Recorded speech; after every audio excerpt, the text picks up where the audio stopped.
Vocês devem se lembrar, lá no módulo de teoria geral do processo,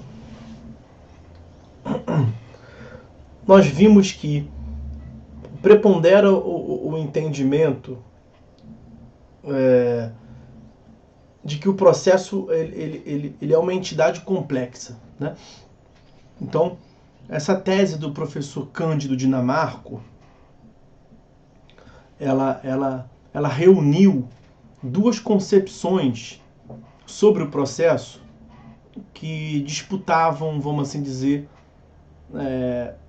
a primazia, disputavam o acerto e contavam com votos de parcela da doutrina. Essas duas teorias era a teoria do processo como relação jurídica processual, de Oscar von Below, ali do século XVIII, e depois a teoria do processo como procedimento incontraditório do professor Hélio Fazzolari, essa já ali da segunda metade do século XX, mais recente, portanto. Tinha uma discussão na doutrina de qual é que estava a mais correta, qual era a mais correta, e aí o professor Cândido Dinamarco, ele teve a grande sacada de afirmar que as duas estão certas, na verdade. Porque o processo ele é uma entidade complexa. Quem olha por dentro, numa perspectiva intrínseca, portanto, vê ali o desenvolvimento de uma relação jurídica de natureza processual. E quem olha por fora, vê, e é aqui que nos interessa, vê um procedimento incontraditório. Então, é possível afirmar que o processo ele tem como uma das suas acepções possíveis, uma das formas de se compreender o fenômeno processual é justamente pela ideia de procedimento. E no que consiste o procedimento? O procedimento, meus amigos, ele é tido como a sequência ordenada de atos processuais, aqui na leitura processual, né? Procedimento, processo como procedimento, é uma sequência ordenada de atos processuais destinados ao exercício da jurisdição. Então eu vou tentar fazer aqui uso, mais uma vez, da minha tela, vou tentar compartilhar com vocês. Espero que flua bem. Olha aqui. O que nós vimos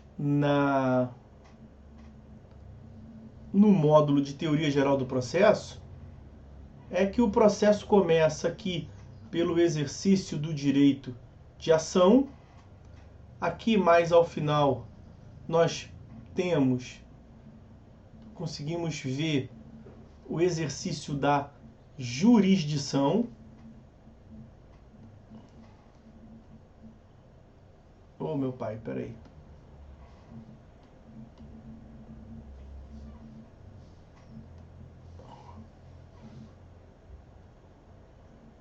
Jurisdição. Segunda vez que eu comi o i aqui. Agora não vou nem tentar apagar. Jurisdição. E o processo como o iter, né, o caminho que liga um ao outro. Vimos que a ação ela não se esgota aqui nesse momento inicial, né? Na verdade, toda vez que a parte manifesta uma pretensão, nós temos a incidência do direito de ação. Ele é muito bem representado nesse momento inicial, mas ele não se esgota aqui. A mesma coisa a jurisdição. O momento em que se presta a jurisdição definitiva, decisão no sentido de decisão final, é no momento final. Mas nada impede que a jurisdição também seja prestada de modo antecipado, né? E aí são as espécies lá de tutela provisória. Essa aqui é uma visão geral e estática do processo. Pois bem, quanto ao processo, que é o que nos interessa mais aqui, como eu lhes falei, uma das leituras possíveis do processo é a ideia de procedimento. Esta sequência de atos processuais que vai caminhando, veja, uma sequência lógica que vai conduzindo o processo naquela ideia de impulso oficial, vai conduzindo ao momento final. Então o procedimento ele é estabelecido por meio de preclusões, por meio de oportunidades de manifestações, para que ao final se chegue, mais uma vez aqui a instrumentalidade do processo, né? O processo como instrumento que chega à jurisdição. Então, dentro da ideia de processo, nós temos o conceito de procedimento, que é essa junção. O procedimento é isso aqui, ó, é o conjunto de atos. É essa visão global que eu estou circulando aqui. A junção de todos os atos forma o procedimento. Eu vou apresentar para os senhores, nesse momento inicial, uma visão panorâmica realmente do procedimento, e depois nós vamos passar a analisar cada um dos seus atos. Então percebam, o processo ele começa com a petição inicial. Depois nós temos, uma questão de familiaridade aqui, achei a borracha. Eu vou apagar aqui para não ficar confuso, Aqui depois nós temos o despacho preliminar. O despacho preliminar, ele pode ser positivo, tá aqui grafado de verde, é um despacho positivo. O despacho positivo é aquele no qual os requisitos da petição inicial, os requisitos do artigo 319 do CPC, eles estão presentes. O despacho é positivo, que recebe a petição inicial, né? O despacho pode ser também negativo. E o despacho preliminar negativo nos conduz à emenda da petição inicial. Recebida a emenda da petição inicial, o juiz faz um novo despacho, que pode ser, mais uma vez, positivo, ou que pode ser, uma vez mais, negativo. Um novo despacho negativo, uma nova análise pela insubsistência dos requisitos, vai nos conduzir ao indeferimento. Indeferimento da petição inicial.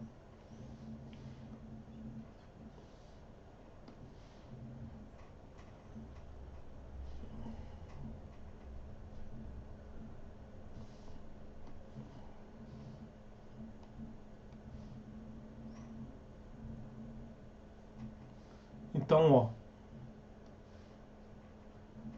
despacho preliminar. Aqui nós temos a citação. E antes da citação, nós temos aqui uma possibilidade que é a do julgamento liminar de improcedência. Nós falaremos. Então, o primeiro ato é a petição inicial. Estou destacando aqui para os senhores. Depois, o juiz faz uma análise se aceita, se recebe ou não a petição inicial. Se ele receber, o despacho é positivo, isso nos conduz à citação. Se ele não receber, o despacho é negativo, e aí isso vai resultar a emenda da petição inicial. Recebendo a emenda, ele faz uma nova análise, e aí, se for positiva, vai para a citação. E se recebendo a emenda da petição inicial for negativo de novo, nós temos a possibilidade de indeferimento da petição inicial. Independentemente desse despacho, já é uma outra hipótese em paralelo, nós temos também o julgamento liminar de improcedência. São esses os momentos iniciais. Recebida a citação, o próximo ato é a audiência de conciliação e mediação. Audiência de conciliação e mediação, da qual falaremos aqui também. Realizada a audiência de conciliação e mediação, surge um momento de resposta do réu. Resposta do réu que pode ser contestação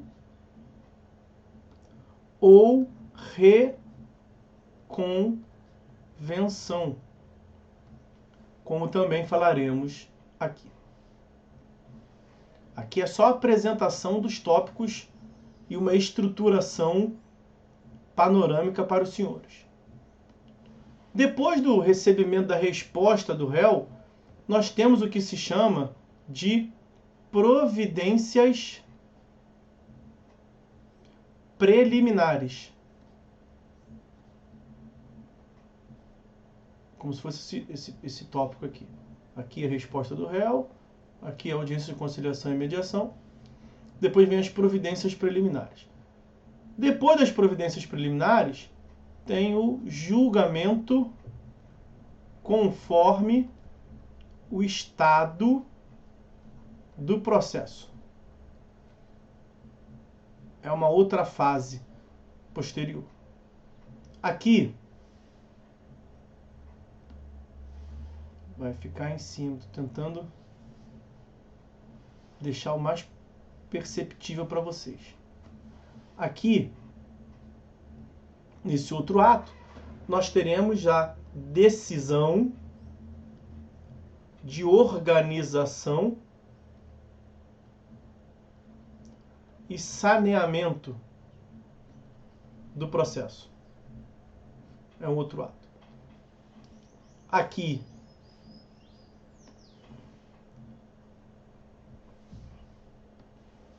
no final, nós temos naturalmente a sentença. E o que liga esse momento aqui, da decisão de organização até a sentença, então esta fase aqui, esse interregno aqui, é a chamada instrução probatória. Produção de provas, né? Instrução probatória. Pode ter, inclusive, a designação de uma AIJ nessa instrução probatória. Então percebam, né, nós vamos ver cada um desses atos no transcorrer do curso. Aqui é uma visão panorâmica. Percebam que desse momento daqui, essa divisão que se faz no processo, para trás, se destina à apresentação das alegações. E desse momento para frente, as provas supervenientes. Instrução da prova. Instrução probatória. E a junção desses elementos, alegações e provas, como nós já pontuamos, é justamente a cognição. E aí o juiz vai exercer a atividade cognitiva, cognição, análise das alegações e provas, e ao final vai julgar com juízo de certeza a tutela cognitiva. Bom, foi o que deu para fazer nessa realidade, essa realidade virtual, o quadro, o tamanho ali da exposição, mas acho que deu para aparecer. Bom, o pessoal alguns falando que uma moça falando que não estava conseguindo ver, né? Mas depois já parece que já se entendeu, é o que estava escrito ali no chat. Bom, essa é uma visão panorâmica e geral, está gravado ali para vocês, do procedimento. O que nos compete agora aqui analisar é cada um dos atos isoladamente, né? Especificamente.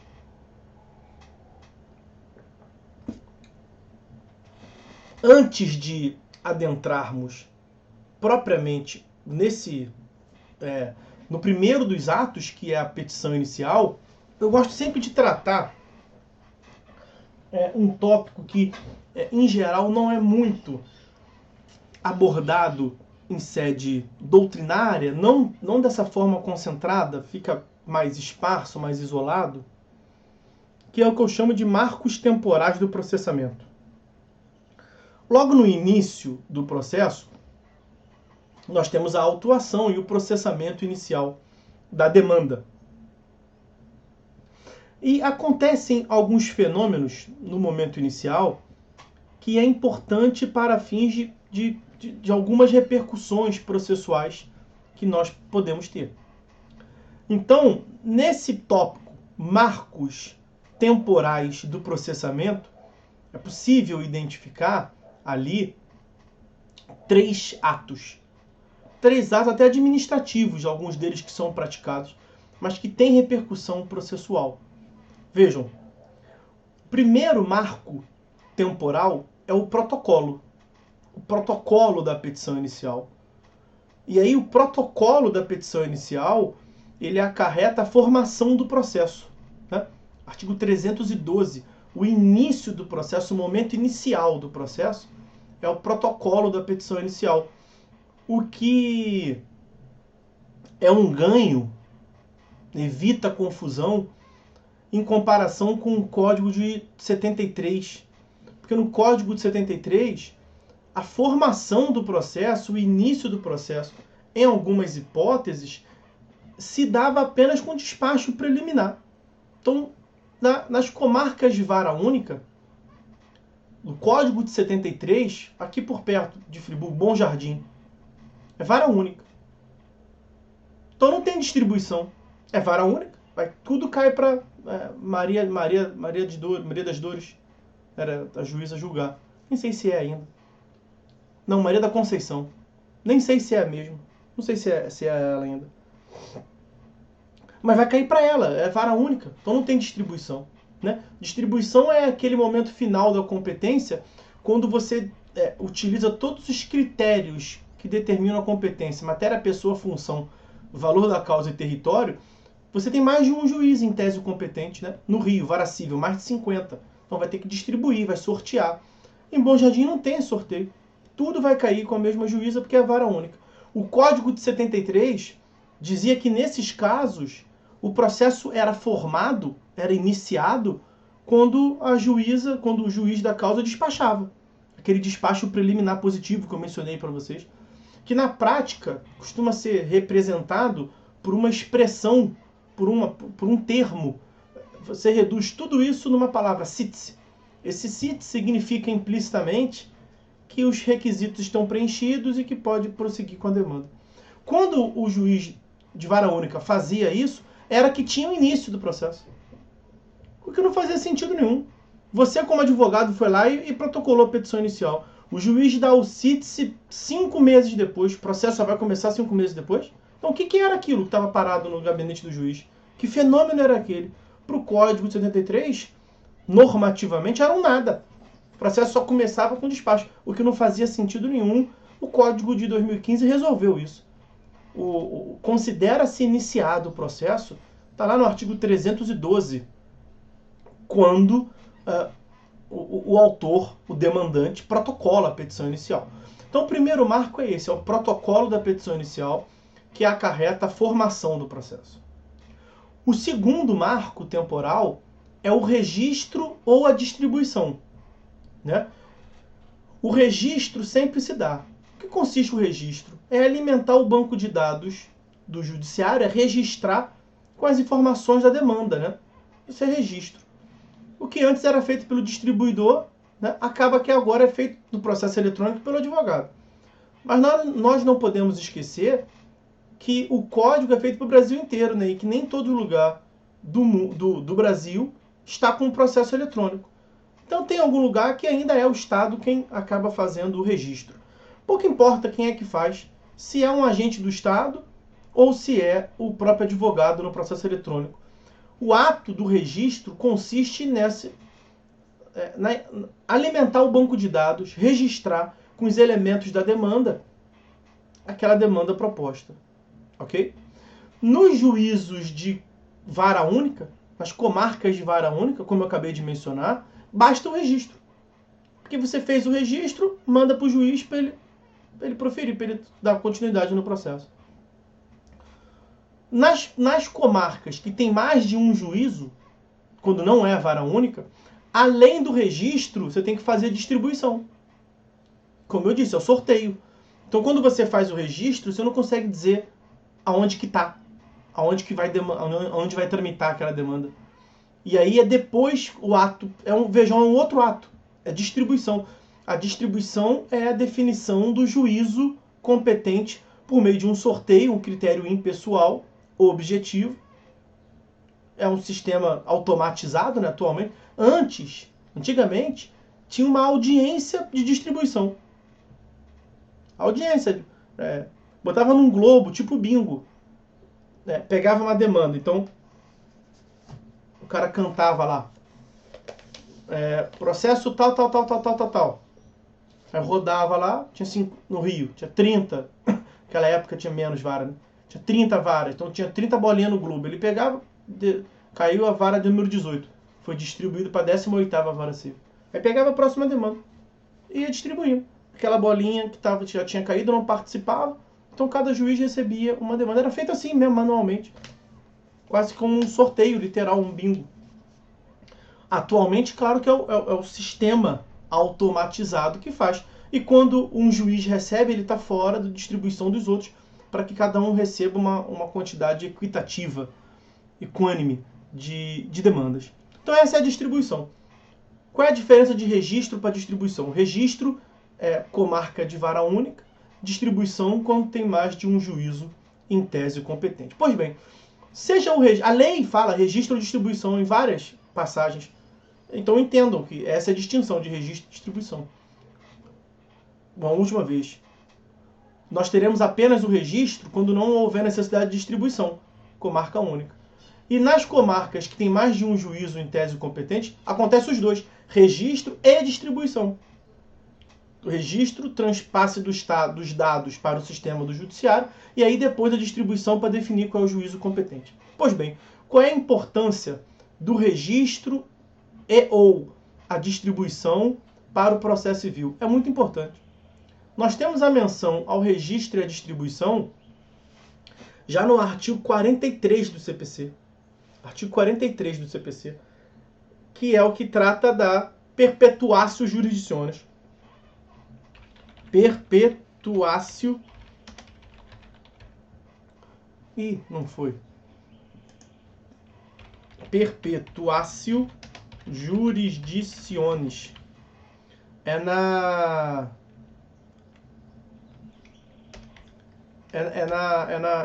língua do Mussum, costumo dizer.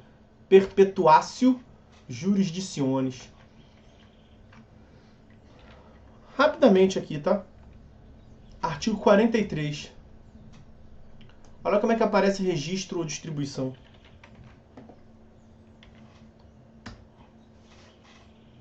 Determina-se a competência no momento do registro ou da distribuição da petição inicial.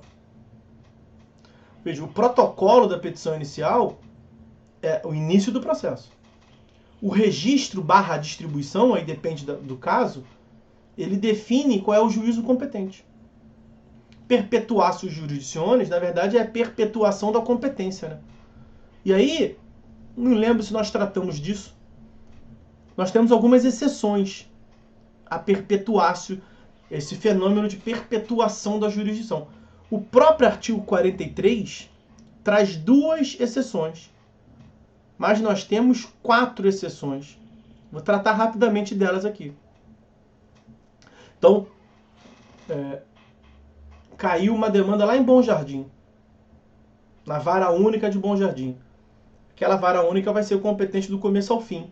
A competência da vara única de Bom Jardim se perpetua, perpetuatio jurisdicionis.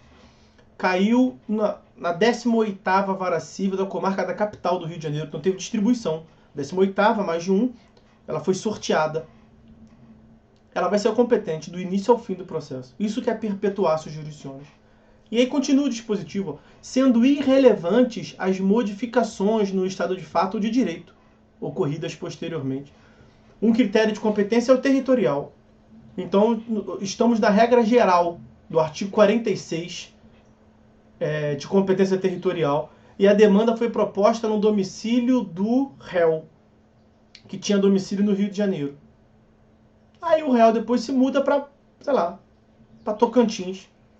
Será que essa mudança do fato, mudança de fato, ele se mudou, depois de proposta a demanda, faz com que a demanda tenha que ir para lá? Não. Começou aqui e vai permanecer aqui. Porque senão o processo, veja, o réu que quisesse tumultuar o processo e tivesse condições, era só ele ficar mudando. De 2 em 2 anos muda, o processo não ia nunca chegar ao fim. Porque só o que ia demorar de sair de um juízo e ir para outro ia ser uma eternidade. Claro que não é assim. A competência ela é estabelecida no momento inicial e depois ela se perpetua, ok? Mas o dispositivo, então, pouco importa. Mudança, de fato, mudança de direito. Mas não é bem assim. Porque o próprio artigo 43 traz exceções. Salvo quando essas mudanças posteriores suprimirem o órgão judiciário ou alterarem a competência absoluta.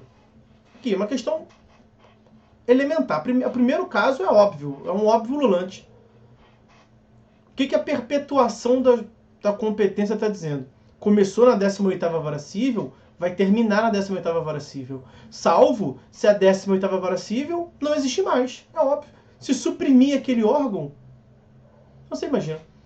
Vamos supor que em uma certa localidade tem 18 varas cíveis. Então você está na última vara civil, a vara civil de número 18, a 18ª.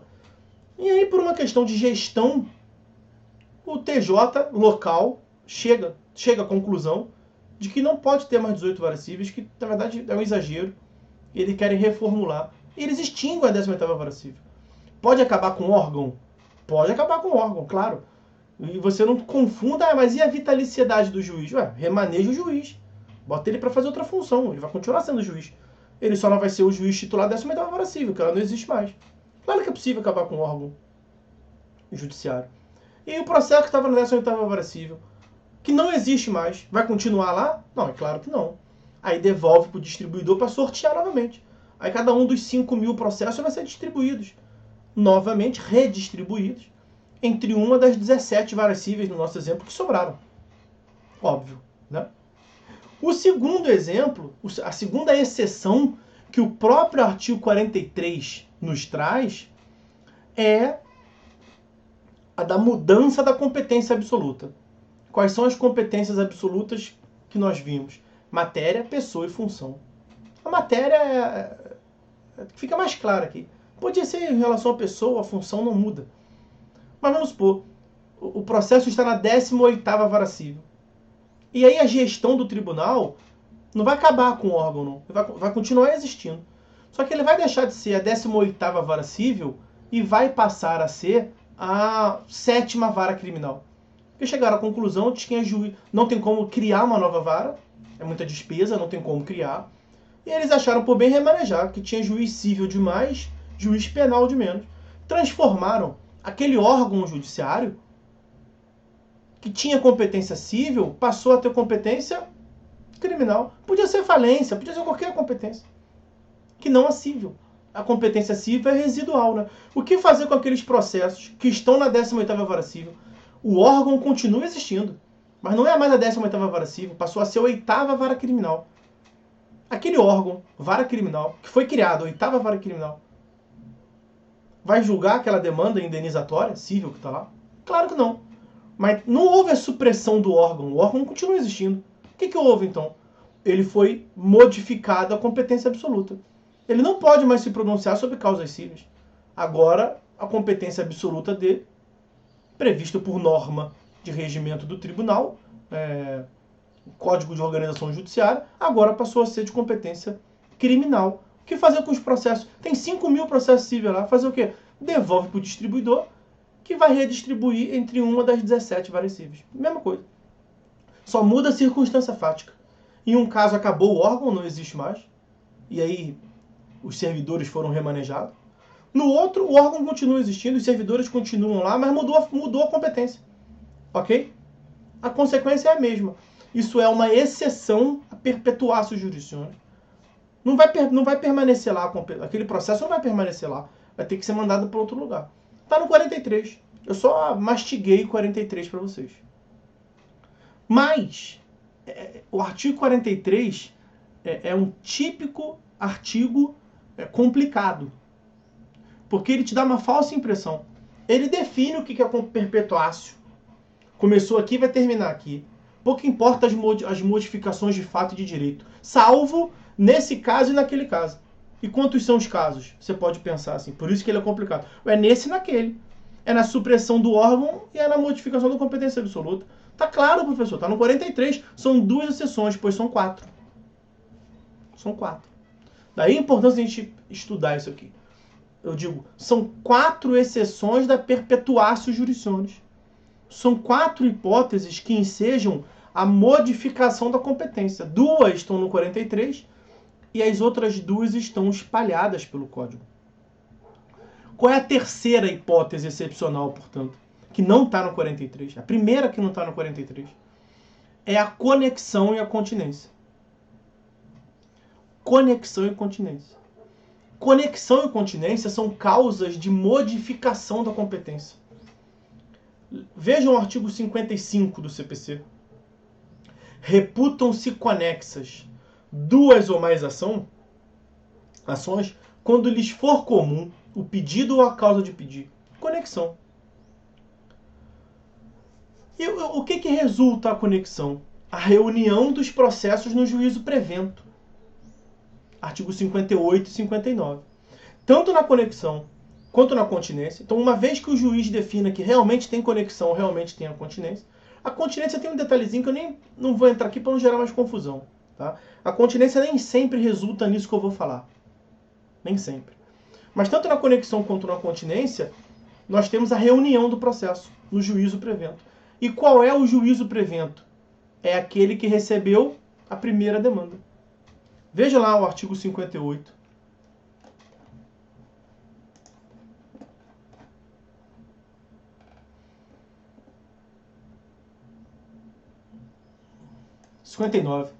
Não, se for botar 58 e 59.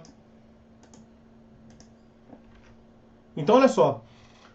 Tanto a conexão quanto a continência, na continência tem um asteriscozinho aqui, que eu já vou falar desse asterisco muito rapidamente. Tanto a conexão quanto a continência vão resultar na reunião dos processos. Os processos foram propostos em separado. Então, o nosso está na 18ª vara civil, vou ficar nela ainda.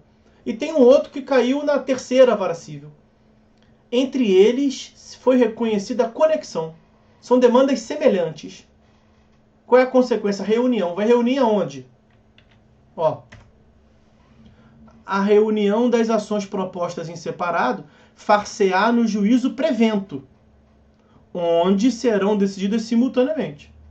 Olha, 59. O registro ou a distribuição da petição inicial torna prevento o juízo. O que é o juízo prevento? É aquele que recebeu o primeiro registro. É aquele que recebeu a primeira distribuição. Por isso que na distribuição tem a data, a hora. Hora, minuto e segundo.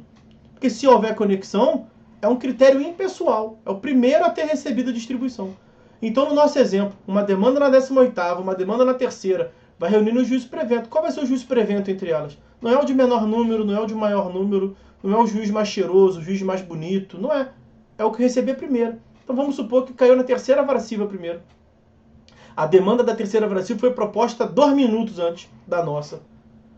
O nosso processo vai sair da 18ª vara civil e vai ser da competência da 3ª vara civil. Então olha a importância, né? Isso é determinado pelo registro e distribuição.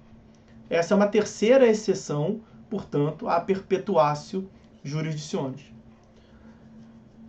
Eu falei que eu ia comentar de um asterisco muito rápido aqui sobre a continência, porque a continência ela pode ensejar a reunião dos processos ou ela pode ensejar a extinção do processo, né? Aí dá uma olhadinha lá no artigo 57, 56, 57.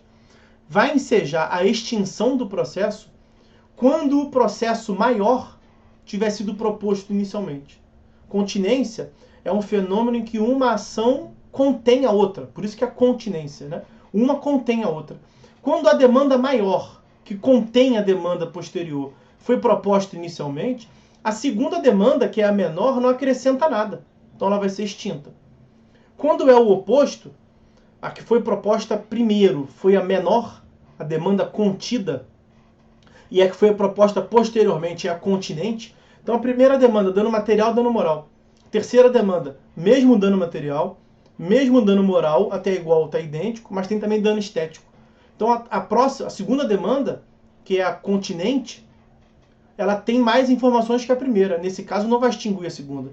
Nesse caso vai reunir para julgamento conjunto no primeiro juízo. Essa é o asterisco que eu falei que eu ia fazer menção. Pois bem, essa é a terceira exceção da perpetuatio jurisdictionis, a conexão à continência. A quarta exceção e última está lá no artigo 516, parágrafo único. 516, parágrafo único.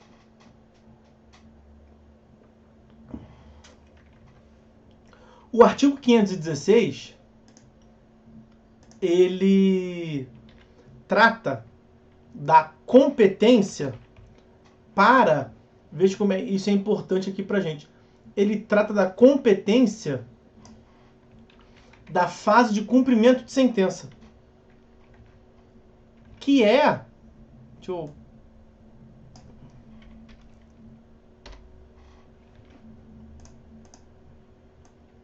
Que é a fase executiva do processo sincrético. Então, quando teve primeiro uma fase cognitiva para definir o direito, houve a condenação e o réu não cumpriu, nós vimos que vai ter que ter execução no mesmo processo, né? Daí que vem a efetividade, não precisa citar novamente, não precisa gerar um outro processo. É o mesmo processo. E esse mesmo processo vai tramitar onde? A regra é que as hipóteses ali são... Vocês vão ver melhor isso em execução, não quero me aprofundar aqui. Os incisos tratam de umas hipóteses mais amplas. Né? Aí depende da competência, pode ser uma ação de competência originária do tribunal, por exemplo. Mas enfim, o que importa ali é a regra está no inciso 2º, no juízo cível que decidiu a causa no primeiro grau de jurisdição. Então está na 18ª vara cível, recebemos uma sentença, foi para o tribunal uma apelação, voltou, manteve a sentença. Quem é que vai executar? Quem é que vai realizar o cumprimento de sentença? A 18ª vara cível, o juízo cível do primeiro grau de jurisdição. Isso é perpetuatio jurisdictionis, uma continuação da perpetuatio jurisdictionis. Mas essa é a regra. Eu quero chamar a atenção do parágrafo único. Olha o parágrafo único do artigo 516. Nas hipóteses do inciso 2º e 3º, o que nos importa ali é o 2º, o exequente poderá optar pelo juízo do local... Não, peraí. Deixa eu marcar aqui que eu me perdi. O exequente poderá optar pelo juízo do atual domicílio do executado, pelo juízo do local onde se encontrem os seus bens, sujeito à execução, ou pelo juízo do local onde deva ser executada a obrigação de fazer ou de não fazer, casos em que a remessa dos autos do processo será solicitada ao juízo de origem. Nosso processo começou na 18ª vara cível do Rio de Janeiro. Lembra que eu falei que o cara se mudou? O réu se mudou? O que acontece com aquele processo? Continua na 18ª vara cível, durante toda a fase de conhecimento. Por quê? Perpetuatio jurisdictionis. Aí esse juízo proferiu uma sentença, condenou o réu a pagar uma providência qualquer. E o réu não cumpriu. Nós vamos executar. Mas nós vamos querer executar isso aonde? Pode permanecer na 18ª vara cível? Pode, é a regra. Perpetuatio jurisdictionis. Mas nós podemos também remeter esse processo daqui do Rio para onde ele mora atualmente. Fica mais fácil de cumprir os atos se a execução, que os senhores vão ver posteriormente, mas se a execução tem como finalidade cumprir as decisões, concretizar o conteúdo das decisões, quanto mais perto o juiz estiver do réu, do patrimônio do executado, melhor. Então, para resumir, nós podemos levar esse processo para onde o réu mora atualmente, onde o executado mora atualmente, nem lembro onde eu falei, Juiz de Fora, está lá em Minas Gerais. Juiz de Fora. Ele está morando em Juiz de Fora. A gente pode levar a demanda para Juiz de Fora. Ele está morando em Juiz de Fora, mas ele tem bens, ele tem uma fazenda, sei lá, uma região próxima ali, não tenho conhecimento. Vou falar Uberlândia, mas eu acho que é longe. Mas ele tem fazendas em Uberlândia. Nós podemos levar esse processo também para Uberlândia. Então vejam como é que surgem opções para o exequente. E qual é a lógica aqui? É a mesma. Quanto mais próximo do executado, quanto mais próximo dos bens do executado, melhor ainda. Aí você vai levar para onde, do ponto de vista fático, naquele caso, ele for mais interessante. Mas é uma hipótese que muda a regra geral de perpetuação da competência. Aqui você pode escolher um novo juízo, onde vai tramitar a fase executiva. E aí, como diz o dispositivo, você vai pedir para que o juiz da 18ª Vara Civil remeta os autos lá para o juiz fora, se você definir o juízo de juiz fora. Ok? Esse é o segundo marco, registro e distribuição, que tem essas consequências. Perpetuatio jurisdictionis e as suas exceções, e a prevenção, né? Quando for o caso de conexão ou continência, você remete os autos para o juízo prevento, que é justamente aquele que recebeu a primeira distribuição ou o primeiro registro. O terceiro marco de processamento, que é o último, é o despacho preliminar positivo. Que aparece que eu coloquei ali no quadro para vocês mais cedo. Despacho preliminar positivo é uma análise, na verdade não tem nada de despacho, na prática chama de despacho, mas é uma decisão. É a decisão do juiz que admite ou não a demanda, admite ou não a petição inicial. Os senhores sabem que a petição inicial tem alguns requisitos a serem preenchidos, estão lá no artigo 319, e o juiz vai analisar se os requisitos estão preenchidos ou não. Se estiverem preenchidos, ele determina a citação. Se não tiver preenchido, como nós vimos, ele vai determinar a correção, a emenda, como nós voltaremos a tratar já aqui. Só que esse ato do juiz de receber a demanda, ele gera as consequências lá do artigo 240. Vamos dar uma olhadinha no 240? Porque vejam bem, o 240, ele trata da citação. O 240 caput trata da citação. A citação válida, ainda que ordenada por juízo incompetente, induz litispendência, torna litigiosa a coisa e constitui imora o devedor, ressalvado as disposições do 397 e 398 do Código Civil. Mas isso é a citação. Vejam que lá no quadro que eu botei para vocês, a citação está aqui, o despacho está aqui. O despacho preliminar determina a citação. Eu não estou falando por hora da citação. O que eu quero falar para os senhores, na verdade, é o do parágrafo 1º. Olha aqui. A interrupção da prescrição operada pelo despacho que ordena a citação. Uma coisa é a citação, caput. Uma outra coisa é o despacho que ordena a citação. Qual é o despacho que ordena a citação? Pelo que eu acabei de falar com vocês, é o despacho preliminar positivo. O despacho preliminar positivo, ele determina a citação. Justamente ele ordena a citação. E ele é esse ato, não é a citação, portanto. É esse ato, é o despacho preliminar. Olha lá. A interrupção da prescrição é operada pelo despacho que ordena a citação. Então é o despacho que ordena a citação que gera a interrupção da prescrição. Algo que é muito importante. Mas ainda assim, olha aqui. Eu vou para cá.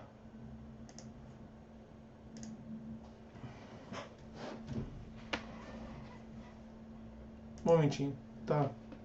Olha aí. Isso foi o que eu mostrei para vocês ainda há pouco. Olha aqui. Perceba isso aqui. Estou tentando ver se eu tenho como fazer de uma outra forma. Bom, olha aqui. Esse primeiro momento aqui é o da petição inicial.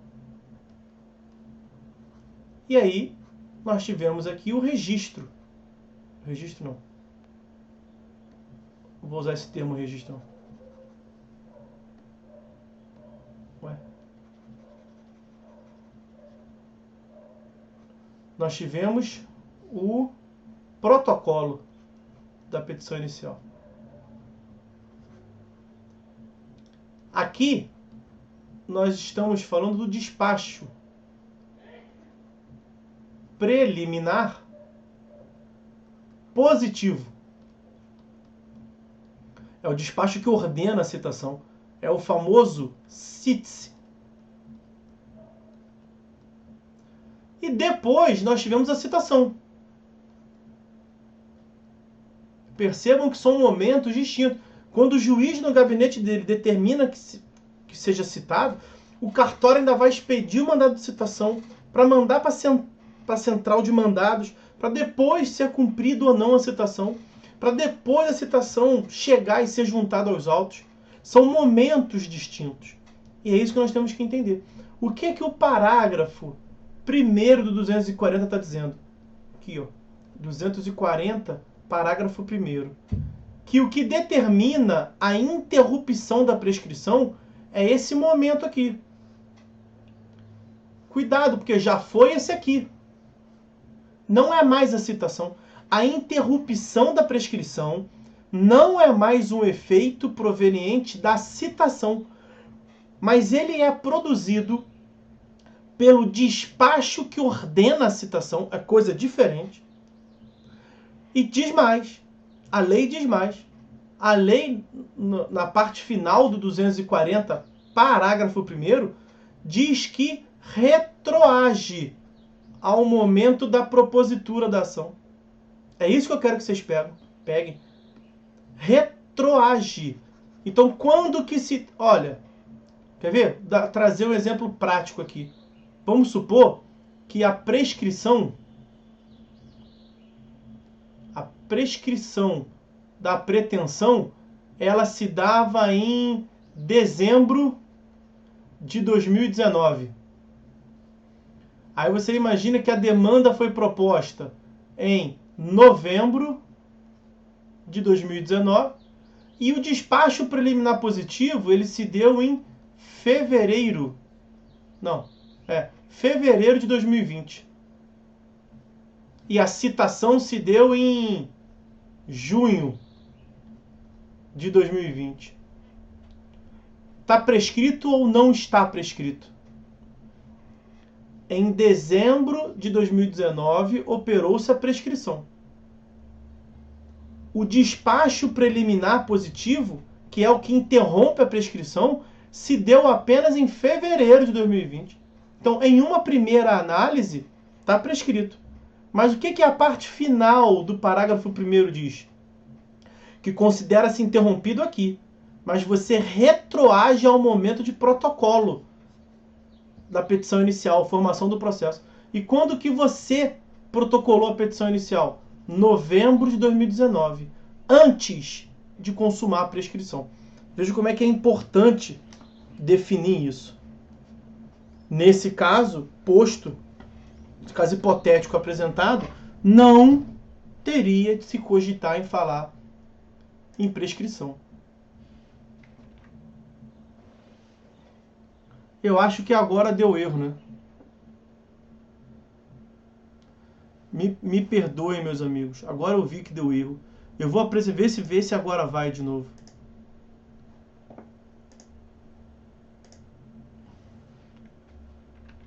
Agora foi?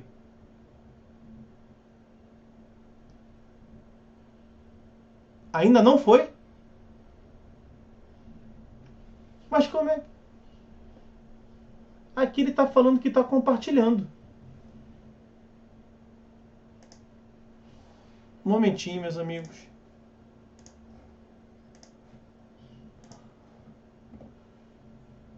Ó.